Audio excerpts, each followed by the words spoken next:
Cette semaine, dans le balado, on veut devenir célèbre, on veut devenir riche et on veut attraper des voleurs. Bienvenue à mon ciné balado en compagnie de Jean-François Berton et Patrick Marleau. Salut Jeff. Salut. Ben, attraper des voleurs ou devenir riche aussi, je te dirais. Oui, les deux sont interchangeables, tout le monde. effectivement. Ah, c'est des films sur... pas sur l'espoir, hein, mais juste sur le succès, le rêve. Oui. Voler ce qu'on ne peut pas avoir.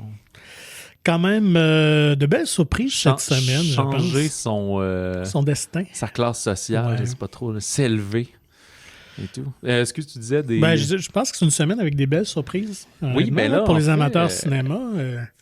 Tout à fait, puis c'est l'équivalent du mois de septembre, c'est-à-dire qu'en septembre, il y avait plein de films de plein de genres en début d'automne, puis là, on voit ça, là, on va parler des Golden Globes tantôt, mais les films internationaux déboulent, mais aussi des films qui avaient eu des sorties limitées aux États-Unis, qui là commencent à prendre l'affiche et tout, fait que là, j'espère que dans votre budget cinéma de début d'année, là, vous prévoyez y aller 1 à 2 fois par semaine pour les amateurs parce qu'il y a énormément de choses à voir et des choses qui sont d'actualité parce que les annonces des Oscars vont être faites prochainement puis les Oscars sont début mars, fait que si vous aimez être dans cette folie-là, et là on reviendra sur les Golden Globes, mais après c'est la succession des autres, là, des journalistes puis des BAFTA, guildes, puis les guildes aussi oui, de chacun, ouais, c'est ça. Fait que c'est la saison des cérémonies de fin d'année, dans le fond, c'est là. Donc, allons-y d'entrée de jeu dans l'actualité. Tu parlais, oui. Je mentionnais que peut-être vous l'avez vu. J'aurais voulu le mettre en ligne plus tôt, mais en tout cas, on a eu des problèmes de migration de site Internet et tout. Fait que depuis hier, depuis jeudi soir, notre top 10, en parlant de fin d'année, est en ligne et qu'on a fait avec un invité cette année, avec notre ami Nico Lacroix, qui est co-animateur au FM 93, la radio à Québec, une des radios de Québec. Grand cinéphile à ses heures. Beaucoup de films d'horreur, notamment de science-fiction et d'horreur. Fait que voilà, on essaiera de le réinviter cette année si l'occasion se présente. Ça a été vraiment une belle rencontre. Oui, c'est ça. Ben, on le connaissait hors micro, mais d'échange et tout. Oui, tout à fait. Fait que oui, je pense que c'est un invité qu'on va garder près de nous parce qu'il y a des choses très intéressantes à dire. Voilà. Nico, quand même. Donc, je m'en allais sur l'actualité de la semaine et tu as parlé des nominations aux Oscars. Donc, vu la situation qu'on connaît en Californie, les feux qui ravagent toute la région de Los Angeles, donc les nominations ont été décalées d'1 semaine pour laisser le temps aux gens. D'une semaine? Ouais. Là, j'avais mal compris. Je pensais que c'était supposé être le 17, puis j'avais compris le 19. Fait que c'était juste 2 jours. Ah, c'est 2 jours? Je pensais que c'était avant ça. Ah, ben, donc... Ouais, c'est supposé être le vendredi 17. Je pensais que c'était lundi. Non. Donc, on a une fin de semaine pour souffler un peu plus. Pour attendre au lundi, pour souffler un peu, oui, littéralement. Là, justement, il ne faut pas trop souffler sur les braises. Donc, en attendant, on peut se rabattre effectivement sur les Golden Globes, dont la cérémonie a eu dimanche dernier, animée pour la première fois par Nikki Glaser, une humoriste qui avait fait parler beaucoup d'elle pour son numéro dans le roast de Tom Brady sur Netflix. OK. Oui, je pense que tu m'avais dit ça quand on avait annoncé c'est qui. Okay. Donc, il n'avait pas ménagé. Et honnêtement, elle a fait un très bon job. Elle a roasté un peu tout le monde. Beaucoup Stanley Tucci. Oui, mais tu sais, t'es allé dans le politesse. C'était moins corrosif que Ricky Gervais. Fait que je pense que, d'ailleurs, ils vont probablement la réinviter l'année prochaine. Là. Je pense que les codes d'écoute ont été supérieurs à l'année dernière. Puis... honnêtement, je pense que elle a fait un bon boulot. L'as-tu écouté au complet? Oui, j'ai écouté, oui. Moi, j'adore ça. J'ai juste écouté quelques extraits sur YouTube. Là, sur le YouTube des Golden Globes, toutes les affaires sont là, quelques discours. Et j'ai écouté le numéro d'ouverture que j'ai bien aimé. Puis non, sinon, les présentateurs étaient assez drabes, honnêtement, là, à part Seth Rogen et Catherine O'Hara qui ont fait le meilleur bit... qui était drôle en présentant un Oscar. Okay. Tu vas le voir, moi. Je pense que c'est le meilleur de la soirée. Pourquoi ce pairing ensemble? Parce qu'ils sont canadiens, tout simplement. Ah, OK. Puis je ne me rappelle plus quel prix ils présentaient. Je pense que c'est l'actrice soutien, en tout cas, bref. OK. Fait que, donc, voilà, petit résumé des gagnants de la soirée. Écoute, ça s'annonce, je pense, un combat à finir entre The Brutalist et Emilia Pérez aux Oscars, car ils ont été tous les deux les grands gagnants de la soirée. Donc, meilleur film, comédie pour Pérez et dramatique pour le très long et la saga Brutalist. Donc, The Brutalist met également la main sur le prix meilleur réalisateur pour Brady Corbet et meilleur acteur pour Adrienne Brody. Et, oui, ouais, c'est et pour Emilia Perez, c'est actrice soutien pour Zoé Saldana, en plus du film international aussi. Et de la chanson originale. Ouais. Là, ça aurait été dur, une comédie musicale qui ne gagne pas meilleure chanson. Ça aurait fait... ouais, mais en même temps, j'ai l'impression que c'est Wicked qui va gagner aux Oscars pour Gravity ou... Non, parce que c'est pas une chanson originale. OK, vu qu'elle existait déjà pour aux Oscars, Broadway. Il faut que ce soit vraiment une composée chanson pour le film. Ah, OK. Fait qu'elle n'était pas en nomination. Okay. Non, malheureusement. Sinon, dans les autres catégories, je pense que la surprise de la soirée, parce qu'il y en a eu quand même quelques-unes, c'est Fernanda Torres qui a remporté meilleure actrice pour Je suis toujours là, le film brésilien qui va prendre l'affiche prochainement. Ouais. Devant quand même des gros canons comme Angelina Jolie, qu'on prétendait peut-être être la gagnante. Puis d'ailleurs, ce qui est une belle histoire, c'est que sa mère avait été nommée aux Golden Globes il y a une vingtaine d'années pour le film du même réalisateur d'un autre film. Okay. Ouais, quand même. Sinon, actrice, la comédie, c'est The Substance pour Demi Moore. Alors, très heureux, mais c'est drôle, il y avait Pamela Anderson qui était en nomination dans Dramatique pour un peu le même genre de rôle pour The Last Showgirl qui sort dans quelques semaines. La dernière danseuse de cabaret, qui est un peu où ça rappelle peut-être The Wrestler avec Mickey Rourke, mais pendant féminin et danseuse de cabaret. Non, deux actrices quand même qui célèbrent leur comeback cette année. C'est ça, avec des rôles qui ressemblent un peu à leur propre carrière, un peu méta, tout ça. Là. Donc, Demi Moore le remporte et je pense que c'est très mérité et je pense que ça la met en pole position pour cette catégorie-là. Également, Sebastian Stan avait remporté pour A Different Man dans le coin, dans la catégorie comédie. Il était en nomination dans Drame aussi. Hein? Oui, il était en nomination dans les deux. Double nomination. Ça aurait été sick qu'il gagne les deux. Oui, écoute, je ne sais pas si ça s'est déjà fait. Déjà, double nominé, ça ne doit pas arriver si souvent que ça. Là. Et acteur de soutien, comédie, c'était... non, c'est-tu drame? Non, c'est comédie. Carey Culkin pour A Real Pain. Ouais. Quand même. Puis très cool. Je suis vraiment content. Il a l'air vraiment très sympathique. Ouais. Puis j'ai écouté son petit discours qui commence en disant qu'il vient de prendre un shot avec Mario Lopez, un shot de tequila. C'est un électron libre, on le sent. C'est ça. Mais c'est drôle parce que finalement... dans Real Pain, on a l'impression que Jesse Eisenberg est pas si loin de son personnage et que finalement Kieran non plus est pas si loin de son personnage. J'ai l'impression qu'il a dû l'écrire avec lui en tête. Ils sont peut-être des amis. Puis, peut-être bien. C'est ça.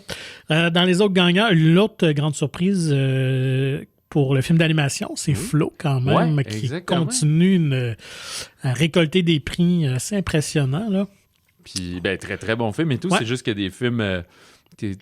indépendant qui vient de la Lettonie et tout, on s'attend à ce qu'il se fasse tasser par des Pixar 2, puis je me souviens plus c'est quoi les autres en nomination. The Wild Robot aussi qui est en nomination. Wild Robot, c'est vrai que ça pourrait être un bon, mais cool, tant mieux. C'est vraiment le fun de voir qu'on regarde sur l'international, même pas juste dans la catégorie meilleur film international, comme par exemple Emilia Perez, qui est c'est une production sûrement internationale parce que c'est un Jacques Audiard qui se passe au Mexique. Puis je ne sais pas quel Netflix, c'est Netflix France ou Netflix États-Unis qui a financé. En fait, parce que... même pas sûr qu'ils ont financé. Je pense qu'ils ont juste acheté les droits pour la distribution internationale. Puis tout. Je suis pas certain de ça, mais je me demande s'ils l'ont pas acheté après la présentation à Cannes. Ouais.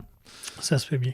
Dans les autres prix, scénario, Conclave quand même, puis musique, Challengers. Oui, le prolifique duo de Trent Reznor et Atticus Ross. Donc voilà pour les Golden Globes, toujours dans l'actualité. Alors, tu mentionnais les prix des guildes s'en viennent. Alors, on a révélé les nommés pour réalisateurs, la guilde des réalisateurs et la guilde des acteurs et actrices. Donc, puis y a-t-il des filles chez les acteurs, chez les réalisateurs? Pas cette année non plus. Ça va avoir lieu le 8 février et même notre Denis a été écarté. Ah là là. Fait que sans Golden Globes, sans nomination. C'est surprenant qu'il soit aux Oscars. Ouais, je pense qu'on peut oublier ça tout de suite.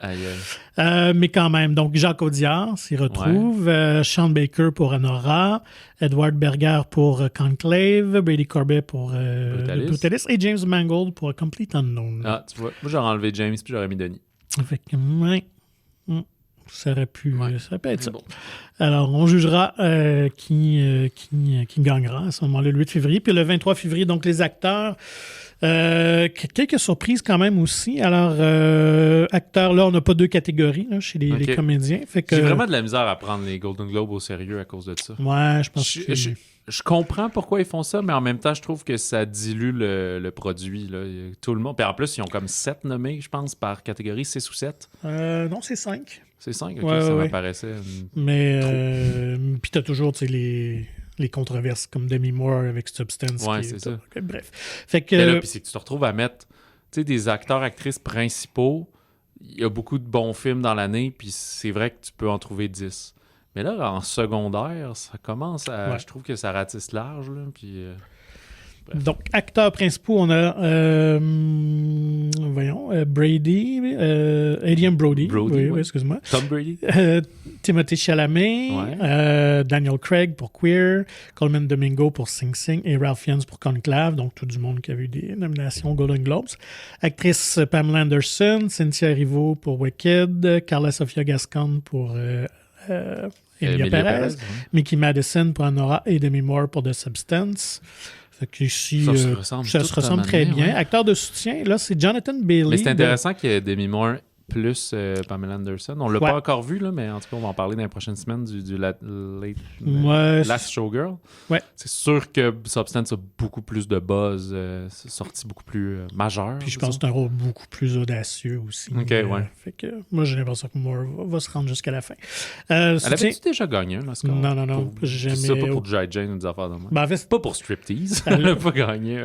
On va dire, l'avouer, Demi Moore, elle n'a jamais été considérée comme une grande actrice. Okay. Fait que c'est vraiment comme un double comeback, là, en plus, qu'elle montre qu'elle peut jouer. Non seulement je suis encore là, mais j'ai toujours été bonne. Ouais, c'est juste que je choisissais des films payants. Probablement. Là, j'ai mal choisi mes rôles. Bien qu'au début de sa carrière, elle avait des petits rôles où elle pouvait jouer un petit peu plus. Là, mais un qui est fascinant pour ça, c'est Adrien Brody. Ouais. J'ai vraiment envie d'écouter plus de ses films parce que souvent, on écoute tu sais, les grands films, là, Le Pianiste, puis là, maintenant, il va y avoir Le Brutalist, puis t'es comme... Ouais, mais il y a quand même Predator, puis Splice, qui était comme des essais vers le blockbuster ou le film américain, puis là, il a fait ben des films d'action de B-movie, puis de straight-to-DVD, puis aussi le même affaire, lui, c'est juste qu'il est plus jeune, mais il revient quand même dans ce côté d'un grand film, fait que je sais pas trop qu'est-ce qui drive sa carrière, ou qu'est-ce qui se passe, ou que... Je sais pas, il y a un visage un peu atypique ou quoi que ce soit qui fait qu'on le voit pas dans des comédies romantiques. Ouais, il y a peut-être ça. Il y a Detachment, là, un de ces films où il jouait un substitut, un prof substitut à l'école, puis tout, c'était quand même super bon, mais tu sais, très indie, justement. Mais c'est drôle que tu en parles, parce que j'ai vu un entretien avec lui récemment. Je pense que c'était après même qu'il a gagné Golden Globes. Que pour lui, c'était comme un soulagement qu'il pouvait revenir à ce genre de rôle-là. OK. Parce qu'il était très conscient que sa carrière tournait en rond, qu'il y avait moins d'opportunités. Fait que des fois, c'est plus ça. À un moment donné, les portes s'ouvrent, se referment, tu fais moins d'argent en box-office. Puis ce que ça prend, on dirait, faudrait que j'analyse là, vraiment en détail, c'est pas genre un Scorsese ou un Ridley Scott qui va te rechercher.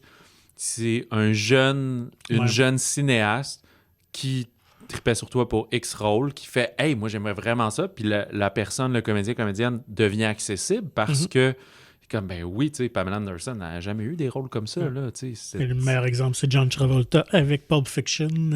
OK, fait qu'un jeune Tarantino qui est comme « Hey, moi, je te trouve... » C'était Saturday Night Fever, puis Travolta, sa carrière était finie, puis qu'il l'a ramené à la vie. Puis ça lui a permis d'aller faire plein de films d'action de merde jusqu'à la fin de sa carrière. Mais au moins, là, il a fait beaucoup d'argent. Puis ça l'a relancé. Puis c'est là qu'il a fait l'Archange. Puis toutes ces affaires-là, c'est après. Là, ça l'a... Il n'est pas juste resté dans l'action, ça l'a remis dans l'œil du public. Ah ouais, non, après Pulp Fiction, il était à 5-6 ans qui était Face-Off, puis ces trucs-là, c'est des gros films, là, du gros John Woo. Donc, juste finir avec les acteurs de soutien. Donc, Jonathan Bailey, qui est là, peut-être des surprises, qui jouait dans Wicked, qui est comme arrivé de nulle part. Ivan Borisov d'Anora. On retrouve Kieran Culkin. On retrouve Jeremy Strong de The Apprentice. Et Edward Norton de Complete Unknown pour les hommes. Et pour les femmes, Maura... Je pense que ça va être Strong. Ah, moi, Culkin ou Strong. Chez les femmes, j'ai mal écrit son prénom. Je pense que c'était Barbaro, Mona... Pour Complete Unknown. Ouais, c'est Melissa, désolé. Jamie Lee Curtis pour The Last Showgirl. Une autre surprise qui est venue de nulle part, c'est pas un nom qui circulait. Daniel Deadwyler pour The Piano Lesson. Et Ariana Grande pour, évidemment, Wicked. Ouais, mais et c'est que Saldana.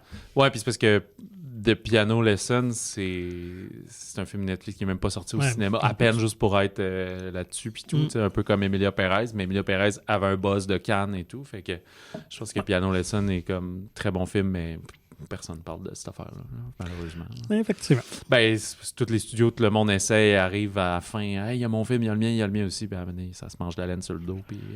Donc, on connaîtra les gagnants le 23 février. Et en terminant, moi, une nouvelle qui m'a attristé. Fait que 8 février, les réals, 23 février, les comédiens. Et ça, les comédiens, ça va être diffusé sur Netflix, je pense. Je ne sais pas si c'est la deuxième année. Puis il doit y avoir celui des scénaristes aussi ou quelque chose comme ça. Oui, tout ça va suivre. Je me souviens quand on fait nos prédictions, là, c'est le dernier week-end avant. Moi, je fais une synthèse un peu de tout ça. Puis généralement, ça... Pas tout le temps, mais... l'an passé, on s'était fait... C'est l'an passé ou l'autre d'avant là, que Western Front avait tout déjoué. C'est ça. Parce qu'il était nommé aux Oscars dans plus de catégories que dans toutes ces guildes-là, puisque c'est un film international. C'est ce qui arrive. Comme peut-être cette année, eux vont peut-être pas mettre Perez à ben des places, quoique les comédiennes sont là souvent. Puis que finalement, peut-être qu'aux Oscars, il va être dans 4-5 catégories, puis c'est là que ça pop. Donc, on a annoncé qu'on repoussait la sortie du deuxième Batman itération de Matt Reeves avec Robert Pattinson d'un an quand même. Ben, rendu là, c'est comme dire, arrêtez de les annoncer puis juste... C'est comme ils ont fait avec le Spider-Man. Là. Le projet n'est pas cancellé, mais on le retire du calendrier. Il faut qu'on travaille sur le film, puis c'est ça. Puis là, on est rendu en octobre 2027. 2027, tu sais, c'est dans 2 ans et demi. Là. Ouais. Puis comment ça va faire plus 2 ans et 10 mois. Et 5 ans après le premier, je trouve que ça commence à être long un peu, là, honnêtement. Là. Mais bon, espérons que la qualité va être au rendez-vous. C'est vraiment une question d'écriture. Je pense que Matt Reeves, qui est aussi scénariste, n'est pas tout à fait content de... Mais en même temps, je comprends pas. Ça fait comme 2 ans là, qu'il travaille sur le scénario. Puis là, c'était supposé sortir genre en 2026. Puis là, il est comme, hey, je suis pas content du scénario. Je suis comme, mais tu fais pas ça à temps plein, là. Je comprends que t'es pas...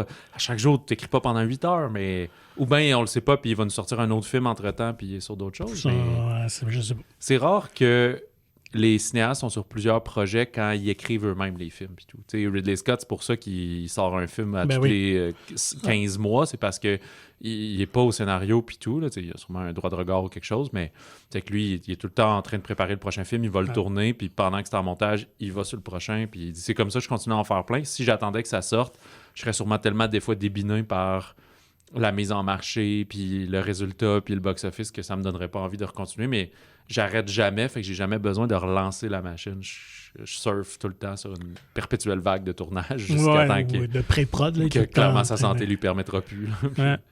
Donc, à suivre, mais moi, c'est une suite que j'attends quand même avec beaucoup d'impatience. Je suis curieux de voir où on va amener le récit dans cet univers de Batman. Donc, à suivre.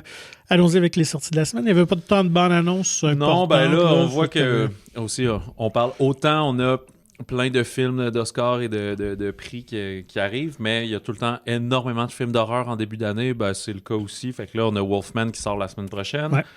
On a sorti la dernière bande-annonce pour Companion qui sort le 31 janvier et Art Eyes qui est plus une espèce de comédie... comédie d'horreur de le nouveau Bloody Valentine puis ces affaires-là d'un tueur qui cherche les petits couples à les tuer. Ça sort le 7 février. Puis il me semble qu'il y a même d'autres films d'horreur dans les semaines suivantes. Il y a Le Singe qui sort le 21 février. Il y a je sais plus quoi en mars. Fait que toutes les 2 semaines, il va y avoir plein de films d'horreur. Puis c'est sûr que ça va être beaucoup d'appelés, peu d'élus. Ils ne seront pas tous intéressants, mais on va se faire le devoir de tous les écouter et de vous dire qu'est-ce qu'il y a de plus intéressant dans chacun d'entre eux. Donc, attaquons les sorties de la semaine. Je vais te faire plaisir. Allons-y avec celui que tu attendais avec impatience. Je sais pas. Den of Thieves 2 de Christian Gudegast. Très surprenant que ce soit le premier film qu'on parle aujourd'hui. Au Québec, à Armes égales 2, Opération Pantera. C'est une suite inespérée. Contrairement à The Batman, qu'on l'attend et que ça n'arrive pas, Den of Thieves, qui avait pris l'affiche en 2018, de aussi Christian Gudegast, je sais pas trop. À un moment donné, j'ai entendu parler en 2022 là, qu'il y avait une suite qui s'en venait, puis là, 6 mois plus tard, tu n'entends pas parler, tu penses que c'est mort dans l'œuf. Eh bien non, début 2025. Je pense qu'on essaie aussi, on se cachera pas, là, la technique Beekeeper qu'il y avait eu l'an dernier d'un petit film d'action avec des faces qu'on aime, parce qu'ici, on va retrouver le bon Gerard Butler. De sortir ça en janvier quand il n'y a pas trop d'autres... Ou quand, en fait, c'est du counter-programming, finalement. Là, on dit on a juste des films d'horreur puis des films à Oscar. Ben là, des films d'action pour tous. On n'est pas tant dans l'action mais non c'est plus, justement, c'est effectivement, on est plus vraiment dans ce qu'on appelle un heist movie, un film de braquage. Ce qui était arrivé dans le premier, c'est que Gerard Butler est un policier un peu tout croche qui brosse souvent que sa vie familiale et conjugale bat de l'aile et sur la déroute. Et essaie de traquer là, ça, des criminels qui travaillent sur un gros braquage duquel font partie le personnage de O'Shea Jackson Jr., qui est le fils de Ice Cube, le plus vieux fils de Ice Cube. Et finalement, le film terminait, puis O'Shea s'en allait, long gone, perdu en Europe. Et là, ben ici, Big Nick O'Brien, donc le personnage de Gerard Butler, a retrouvé la trace de O'Shea Jackson. Et là, on comprend qu'il vient de divorcer, ça va plus bien, il est irrité de tout. Il a l'air ballonné aussi tout le long du film. Il a l'air de trouver ça rough. Film qui les 6 ans paraissent un peu. Oui, c'est ça. Et film qui est hautement commandité par plein de compagnies d'alcool. Là. Chaque plan, c'est une Johnny Walker, après Don Juan, la tequila, puis un autre telle autre bière, puis tout. Fait que, ouais, on mange des gros steaks, on boit de l'alcool, puis on a des diamants. Fait qu'il le retrouve, puis il est comme, garde-moi, ma vie est tout croche, ça va pas bien. J'embarque avec toi, sinon je te dénonce. Fait qu'il est obligé de l'incorporer à son plan de braquer complètement une espèce de banque à diamants, si on veut, là, un endroit qui est comme un siège social sur la Côte d'Azur où on deal du diamant, l'espèce de Wall Street du bijou et du diamant. Fait que tout le film va être une grande mise en œuvre de tout ça. On comprend qu'un peu à la Ronin, c'est du monde qui font travailler ensemble, mais qui se connaissent pas nécessairement. Il y a une espèce de pivot qui engage ces gens-là, mais là, il faut qu'ils apprennent à se faire confiance, et etc. Et c'est du monde arnaqué. Puis tranquillement monter ce fameux plan de braquage, qui est toujours très intéressant. Quand même moins d'action comme telle, là, d'explosion puis de coups de feu que dans le premier film, qui avait une grosse séquence à la fin là, dans le trafic où ils se pourchassent puis ils se tirent dessus. Mais c'est ce que j'appellerais du... Tu sais, on a le elevated horror, là, qui est comme pas juste du horror flick, mais comme on développe plus, puis les personnages, puis l'ambiance. Mais c'est comme du elevated action, un peu. Le film de papa, mais qui est... ce personnage-là, pourquoi il est là? Tu sais, le policier, c'est pas juste un bon policier. Il est sombre, il est tout croche, il est tout corrompu.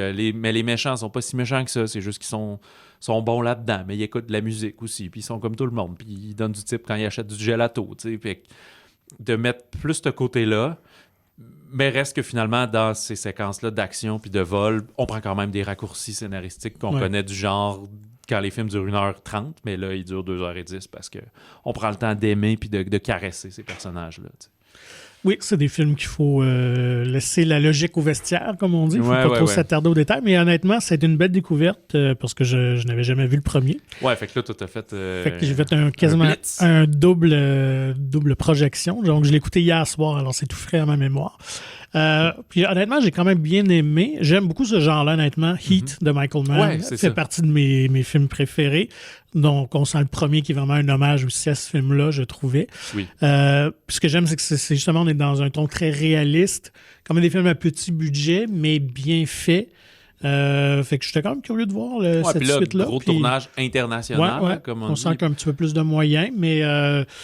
Fait que tu sais, what you see is what you get. Vous avez aimé le premier, il n'y a pas de raison que vous n'aimez pas le deuxième. Je trouve qu'il y avait un peu une vibe un peu d'Equalizer, le dernier, parce qu'il se passait lui aussi en Italie. Avec des plans aériens de chars dans des courbes impossibles. Ouais.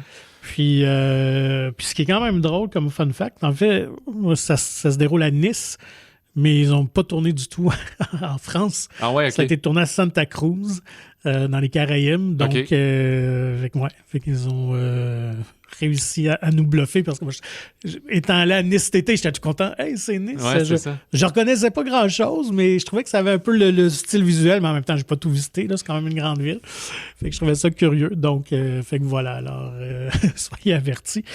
Puis ce qui est intéressant, c'est que parce qu'on en jasait justement, c'était méconnu cet endroit-là à Nice, d'échange de diamants, puis de Wall Street, tout ça, ça n'existe pas. OK. Ce n'est pas vrai. En fait, c'est en Belgique.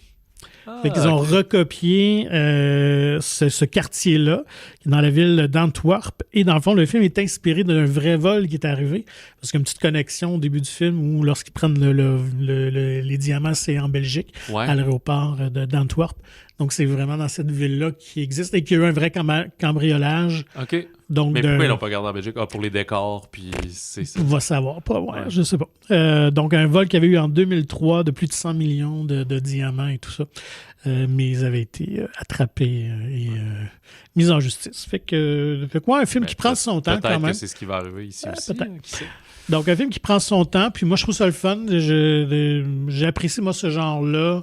Ouais, puis qui tombe pas non plus dans... La surenchère, peut-être visuelle. Dans la surenchère visuelle, dans le genre, on va coucher avec les filles qu'il y a là, puis tout, tu sais, il y a une ou deux filles au cœur du récit, mais c'est plus comme One of the Boys, tu sais, dans le sens que, non, là, on travaille sur cette affaire-là, puis c'est ça qui est sérieux, puis les arnaques, puis les associations, puis ces choses-là, tu sais, fait que, ouais, moi, j'aime bien, puis, tu sais, pour Butler, ça lui permet d'être assez coloré dans ce personnage-là, qui était encore plus Coco Crazy dans le premier, parce qu'il était chez lui, tu sais, c'était à LA, je pense, le premier, là, avec ses policiers et tout. Là, tu vois qu'il est plus, comment on appelle ça, donc, un renégat, tu sais, qui est tout seul, qui a trahi pour se joindre à eux, fait qu'il est un petit peu plus dimé.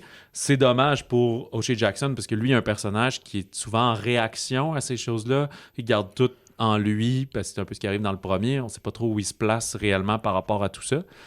Fait qu'il a l'air plus drabe. Il a pas l'air mauvais, c'est juste que son personnage est beaucoup plus effacé par rapport à Big Nick qui a des chemises hawaïennes, puis que c'est ça, il a toujours l'air... Plus caractériel. Il a toujours l'air de roter de l'ail. Moi, c'est ça, je dirais, là. Avec ses croissants et tout, là. Mais j'adore Gerard Butler, je pense. Je l'avais découvert dans genre Rock'n'Rolla de Guy Ritchie à l'époque, là, qui était... C'était-tu lui qui faisait... Non, c'était Tom Hardy qui faisait Pretty Boy, je sais pas quoi, mais on le voyait beaucoup dans ces films-là et tout. Puis tu sais, je suis pas sûr qu'il a fait des grands films, mais on va quand même se rappeler de lui, justement, la trilogie, là, London, puis As Fallen, puis toutes ces affaires-là. Ben, le 300 demeure marquant quand même. Oui, c'est vrai, ouais, là, son fameux six-pack. Qui était peinturé. Puis il était... Ah ouais, OK, ça se peut. Il était venu tourner à Montréal. C'était-tu 300 ou d'autres films? Il est venu à Montréal. Ouais, 300, ça avait été tourné à Montréal, effectivement, ouais. Puis, ouais, c'est ça. Fait que je l'aime beaucoup, ce comédien-là. Mais, ouais, des films d'action. Il en a fait un avec... ah merde, ça oublie tout, parce que j'ai oublié son nom, mais Jamie, l'acteur, rappeur noir. Jamie Foxx? Jamie Foxx, ouais. Il a fait un de vengeance, un avocat, puis l'autre, puis etc. Puis... Il a fait Machine Gun Priest, qui n'ont pas de bon sens, mais qui sont pas si, on parlait d'Adrian Brody, ils sont pas si B-movie, direct ou DVD, ou, tu sais, comme, on a appris pourquoi malheureusement, mais tu sais, la fin de carrière de Bruce Willis, ou même des John Cusack, là, qui se ramassent beaucoup dans des films weird, très boboches. Guy Pearce aussi, des affaires comme ça. Guy Pearce aussi, qui revient dans Brutalist, finalement. Mais on dirait qu'il y a toujours eu des films juste assez big pour rester au cinéma, beaucoup de films avec Lionsgate, des affaires comme ça, fait que...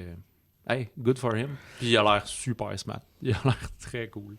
Donc, voilà pour Den of Thieves 2, si vous voulez un petit peu plus d'action, de testostérone dans votre cinématographie. Voilà. Allons complètement ailleurs avec... ça, c'est le genre de film que je suis content d'être un cinéphile. C'est des genres de films que tu portes un préjugé, mais que finalement, tu assistes à autre chose, où tu fais une belle découverte. C'est Better Man de Michael Gracie. Oui, Michael Gracie, son second film depuis The Greatest Showman. Quand même. Je suis allé voir, j'étais curieux s'il avait fait quelque chose entre les deux, mais... non, puis c'est quoi, genre 2017? C'est 2017, fait que, ouais. Mais ça a l'air, en voyant la mise en scène de ce film, ça a l'air à tenir occupé pendant plusieurs mois de préparation.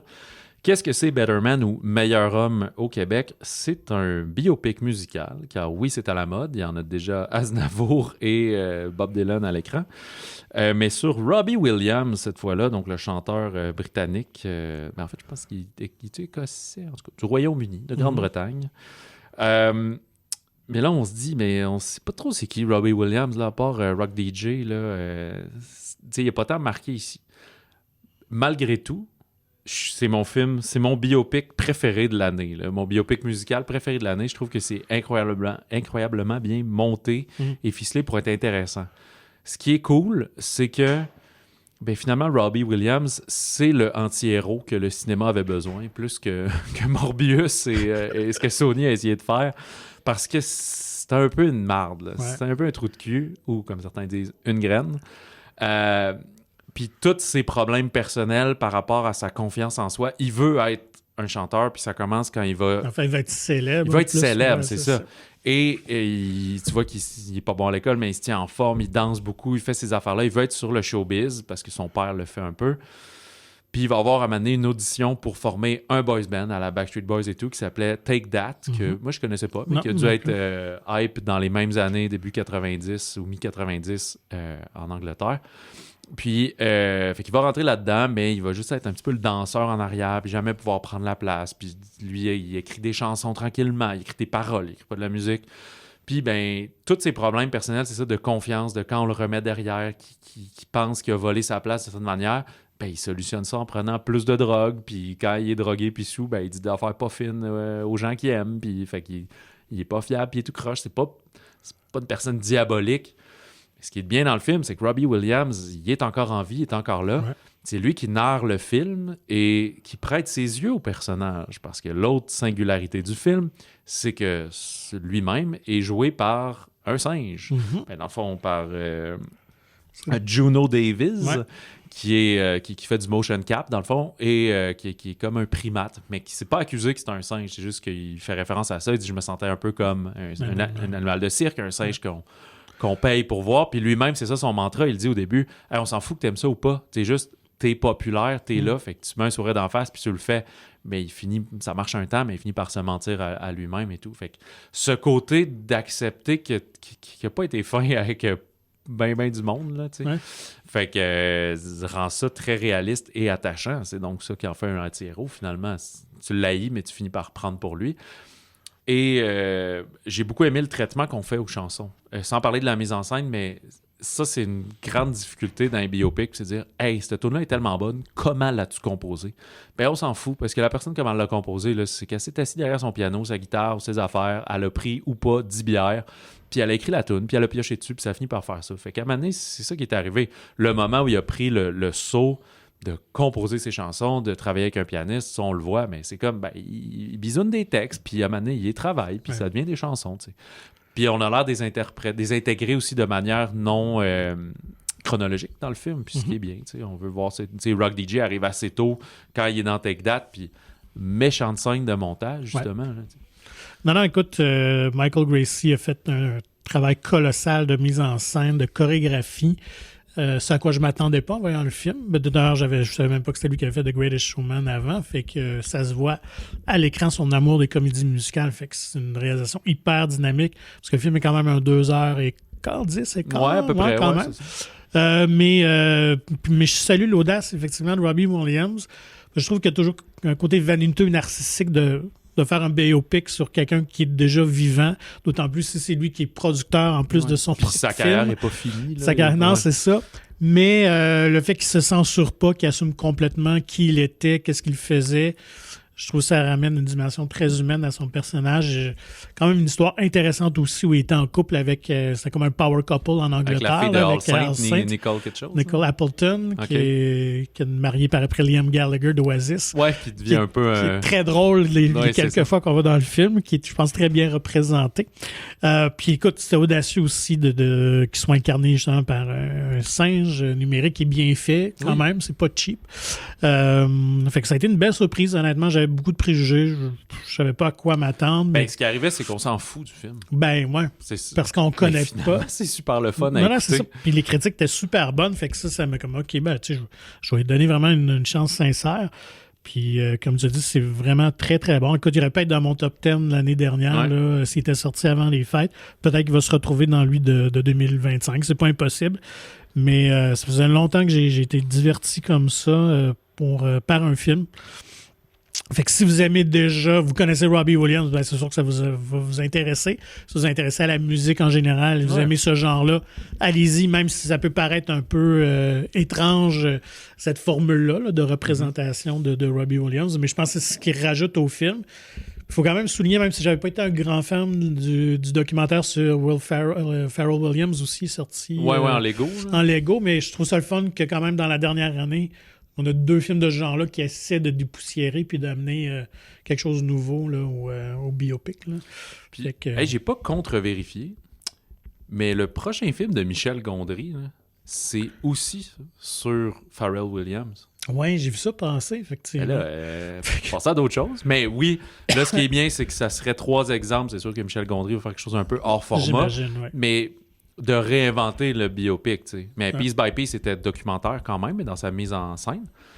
Ouais, c'est ça qui est bien. On vient casser le fameux moule qu'après Walk the Line, quand on a fait le Dewey Cox Story là, avec John C. Reilly et tout, c'est devenu la parodie d'arrêter de faire ce moule-là.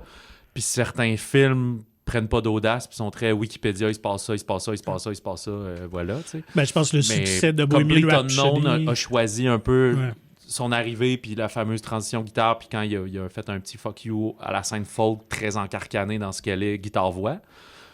Puis ici, c'est de dire c'est l'histoire du gars qui tombe dans la drogue, puis à un moment donné, ça va lui prendre une claque d'en face pour se remettre. Mais voici comment est dynamisé. Tu sais, quand il y avait eu le grand combat, je me sens entre guillemets, entre Rocketman puis Bohemian Rhapsody, ben c'est Bohemian puis Rami Malek qui ont gagné peut-être plus de prix, mais Rocketman était beaucoup plus intéressant dans la mise en scène des chansons puis dans l'avancement, même si lui aussi avait...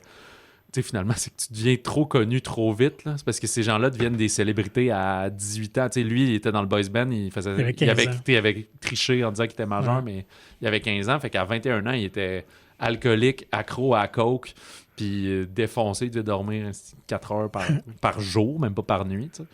Puis... fait que c'est ça, tu pars la carte, puis ce qui arrive, comme quand des athlètes sportifs déclarent banqueroute, déclarent faillite à 24 ans parce qu'ils gagnent 6 millions par année. Comment tu fais? Ben, j'ai jamais rien su, puis j'ai tout dépensé mon argent, puis tout le monde m'en a volé. Puis... Fait que c'est sûr que c'est la ligne classique, mais je trouve que c'est une des façons la plus excitante et intéressante de la raconter, finalement, d'assumer que c'est un pas fin. Oui, et puis si on le contextualise aussi, Robbie Williams, ici, est moins connu en Amérique. Je suis quand même curieux qu'il n'ait jamais percé tant que ça. Je sais qu'il y avait eu des essais.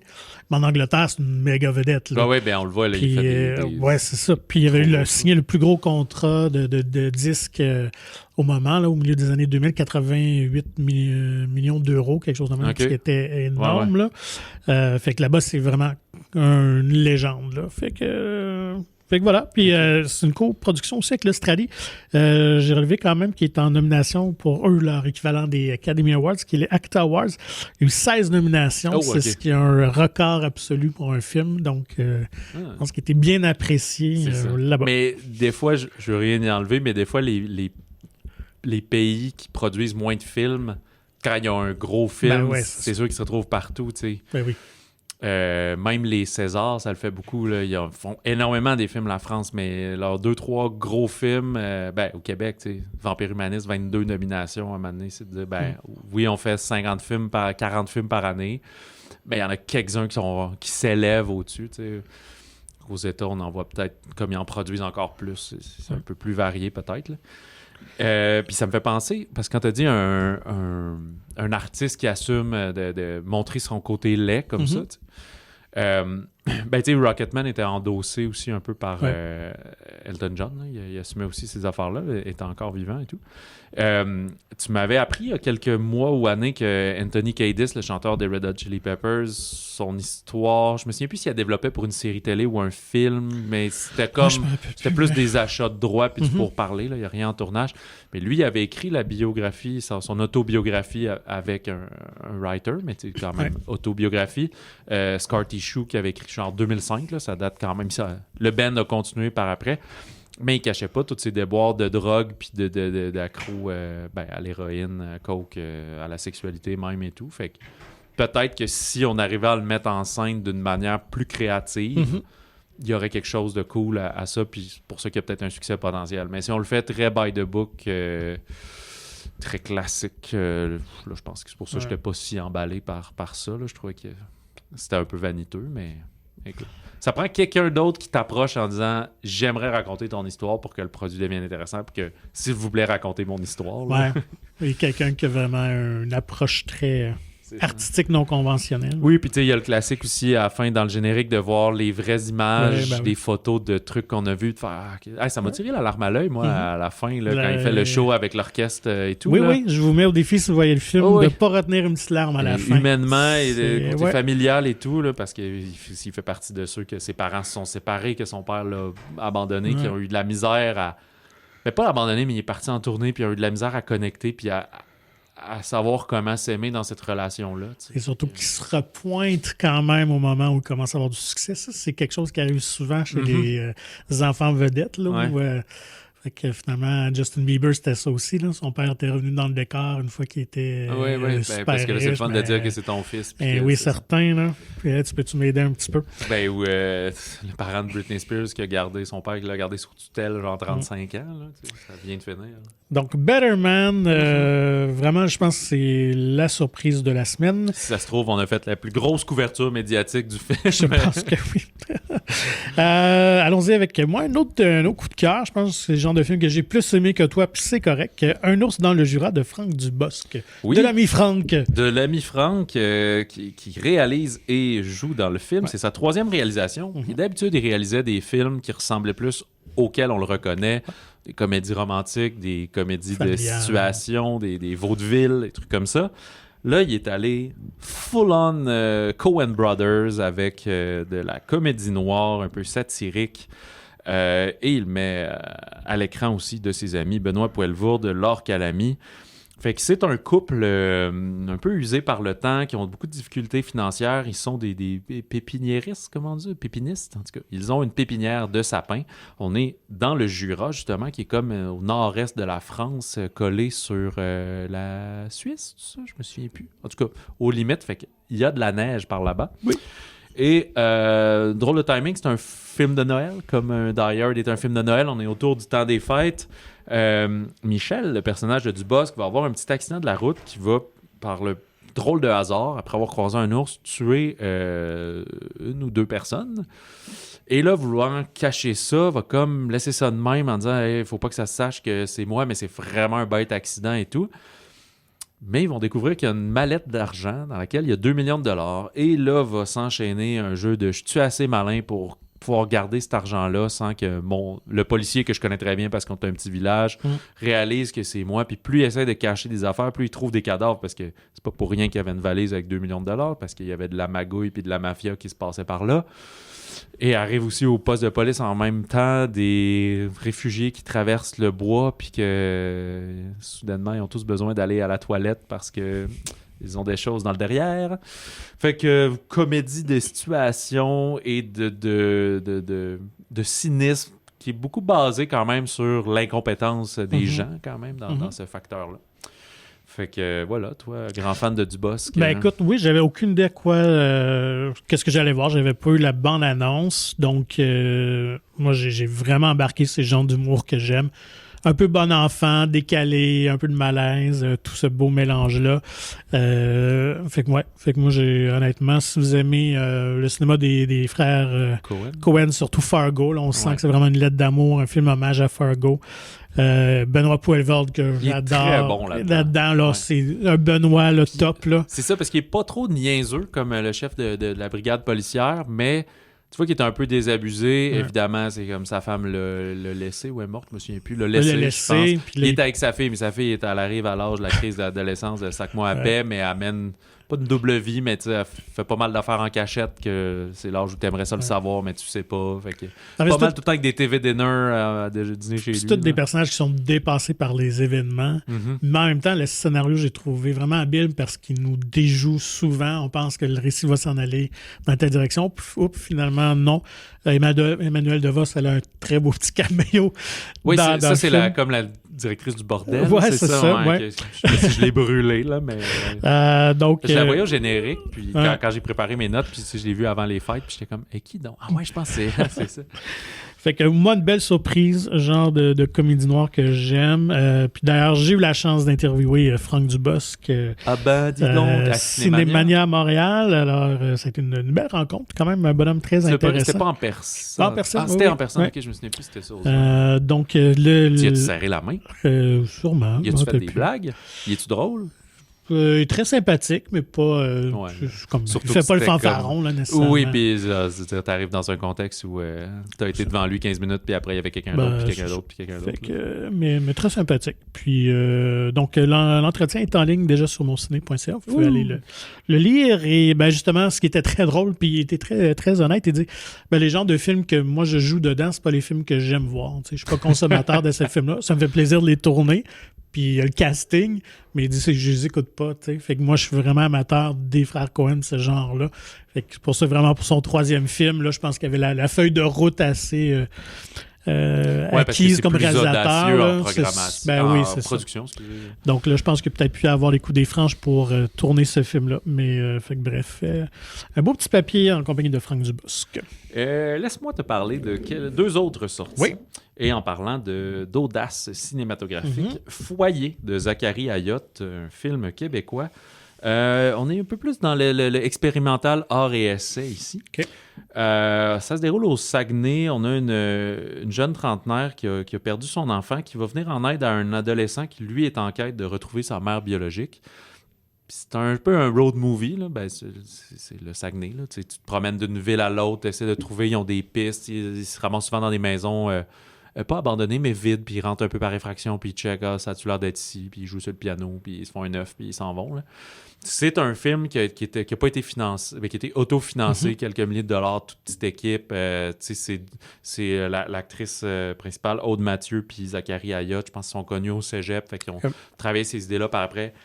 Zachary s'en cache pas, c'est pour lui un hommage à Terrence Malick, de filmer, d'avoir une caméra qui est comme toujours en mouvement. Si on repense à l'Arbre de la vie, The Tree of Life, avec une narration que Aude Mathieu fait très philosophique, qui décrit un peu ce qui se passe, l'état d'esprit qu'elle pense. On est beaucoup par rapport à la parentalité, mais aussi peut-être le chosen family, le fait que les deux ils se tiennent ensemble, ton sentiment d'appartenance, ton sentiment familial.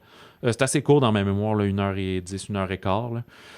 Fait que c'est plus ce genre de cinéma, c'est moins ma tasse de thé, mais j'ai quand même trouvé beaucoup de points positifs à ce film-là lors de mon visionnement. J'avoue aussi que moi je l'ai vu un lien de visionnement, mais en cinéma, c'est toujours plus intéressant sur écran, ce genre de truc immersif, là, une petite bulle que tu es là pendant un temps. Mais sachez que c'est un film qui a dû coûter 6 000 $ à faire, là, principalement en gaz et en lunch. Là, parce que c'est un projet d'amis né de même. Mais ce que j'aime bien dans ces premiers jets-là, c'est que des fois, ça nous donne de grands cinéastes, comédiennes, là, super bonne Aude dans ce film-là et tout. Ça me fait penser à Pascal Plante, qu'on salue énormément. On soulignait ses premiers films, puis depuis Les Chambres Rouges, c'est du génie. Mais son premier film à Pascal, c'est même pas Les Faux Tatouages, c'est autre chose avant qui l'a caché. Ça te prend des premiers... C'est tes premiers faits d'armes, puis c'est ça, parce que tu fais beaucoup de courts-métrages, mais amener l'ambition de faire un plus long, 1h15, 1h30, comme quand on reçoit... on avait parlé à Maxime Desruisseaux, des trucs comme ça de... puis je vais pas parler contre leur film, c'est juste que tu peux pas commencer avec Better Man, ça se peut pas, là, tu sais. Ou puis tu viens de parler de Franck Dubosc, tu sais, Ours dans le Jura, faut que tu arrives avec une proposition, surtout qui était connu comme un acteur comique, fait que de changer tout. Fait que bref, pour Foyer. Peut-être un peu plus largement, Paternel de Ronan Tronchon. Film français, c'est Grégory Gadebois qui joue un prêtre dans une petite bourgade française et qui apprend qu'il est le père d'un garçon de 11 ans. Donc, il a vu un petit peu triché. Quand il était au séminaire, juste sur le bord de faire ses cours finaux de prêtre, il y a eu une petite aventure. Fait que là, pour mal faire, il y a eu un enfant. Fait que c'est un peu dans cette fameuse... une espèce de renaissance du cinéma dans le cinéma français, de moderniser l'Église catholique puis de dire, à un moment donné, les choses ne sont plus ce qu'elles sont. On pense à l'Apparition, Grâce à Dieu, Magnificat, qui étaient des films qui, à leur façon, parlaient de soit la place des femmes dans l'Église catholique ou accusés par rapport à la pédophilie et tout. Là, quand je pense que c'était Grâce à Dieu qui était comme ça. C'était pas même François Ozon? Ou... En tout cas, bref. Fait que c'est ça, cette modernisation de l'Église. Fait que c'est Grégory Gadebois, toujours excellent. C'est une espèce de gros monsieur qu'on reconnaît dans plein de films à cette heure. Comme les Français produisent beaucoup de films, c'est pour ça que des Laure Calamy puis des Poelvoorde, puis tout, on les voit dans 4 films par année, Thierry Lhermitte, des choses comme ça, amener les mêmes faces qu'ils réutilisent en principal puis en secondaire. Gadebois avait même une voix là, dans La plus précieuse des marchandises, le film d'animation qui était à l'hiver. Fait que voilà, pour Paternelle, plus un drame, voire mélodrame là, sur ce conflit-là, parce que comme il y a son enfant, ben là, l'Église va vouloir le chasser, puis il est comme, ben oui, mais ça enlève pas tout ce que je fais de bon pour la communauté puis depuis le début, puis c'est donc ben anti-catholique, justement, de dire, ah ben t'as eu un enfant, tu peux plus être prêtre, tu peux plus t'occuper de ce que tu fais, mais je suis pas encore meilleur, peut-être, finalement, pour aider l'autre et tout, tu sais, j'ai le rôle de... Surtout que c'est drôle parce que les prêtres disent toujours mon fils, fait que, littéralement un fils. Fait que voilà. Et fun fact, j'ai pas trouvé de preuves, mais là, je peux pas croire que, comme je dis, c'est Ronan Tronchon, le cinéaste, puis celui qui fait la musique, c'est Damien Tronchon. J'imagine que c'est son frère. J'ai cherché l'information, pas pendant 2 heures, mais j'ai cherché pendant quelques minutes. J'ai pas trouvé la preuve, mais je suis comme, 1 + 1 fait 2, là. J'imagine que c'est son frère. Fait qu'un projet amical là-dessus, un projet familial.